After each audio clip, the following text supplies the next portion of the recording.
Emergency personnel were honored today in Lafayette. Good evening. I'm Jeff Smith. Thanks for joining us. It's National Police Week, and local law enforcement agencies are paying tribute to the officers who keep us safe. And today, members of the Tippecanoe County Sheriff's Department, Lafayette Police, West Lafayette Police, the Purdue Police Department, and Indiana State Police honored those who have made the ultimate sacrifice.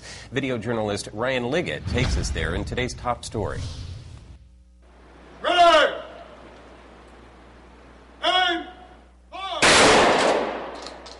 It really is a reminder of how dangerous our job can be, and to give a reminder to the community, but also to our officers, and remember those who have gone in our footsteps and have paid the ultimate price in our own community in years past.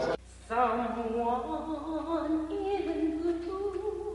has lost a life. The profession has become much more difficult. You know, as a retired police officer myself, you know, the difference that I see from when I first started over 25 years ago to today is dramatically different. So it's important that we continue to remember that ultimate sacrifice, but also to thank the men and women who are doing this job daily and the sacrifices that they make. They did not die in vain. Their names inscribed upon memorial plaques are ever to remind us that ours is a duty not only to living, but to the memory of those who pioneered our profession. My father before me and my grandfather before him were police officers.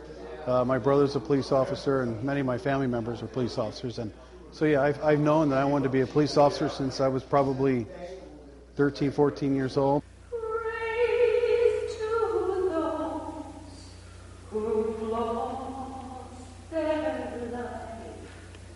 They serve to keep us free.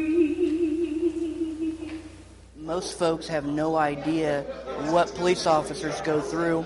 I've had the opportunity to just ask questions and to see, and their life is continually on the line, and that puts a lot of pressure on them, and they willingly will lay their lives down. The Lafayette Fire Department is also honoring its fallen this month. Through the end of the month, Station 5 on Creasy Lane will display 148 white crosses symbolizing each of the firefighters who have died in the line of duty throughout the years. On May 31st, the department will hold its annual Memorial Day ceremony that will take place at Station 5 from 8 to 9 a.m. Tonight we continue our series on increased heroin use in Tippecanoe County. Tippecanoe County Prosecutor Pat Harrington says those numbers mean that his office and police are doing something right. He says law enforcement recognizes the problem and is fighting it, and Harrington says drug dealers are beginning to take notice. You know, they're testing. They're testing law enforcement, they're testing the courts, they're testing this office, they're testing the public on how much are you willing not to become involved. And that's what they want. They want all of those agencies and the public to look the other way because of A, we don't have a problem in this community, or B, I'm not going to worry what my neighbor's doing. And coming up tonight at 6, learn why Pat Harrington is pushing for tough drug dealing sentences and how he says you can help. Well, the Indiana National Guard has announced that it will close 3 armories throughout the state, including the one in Delphi. Aaron Leedy is here now with a look at how that city will be affected. Aaron? Staff Sergeant and Indiana National Guard media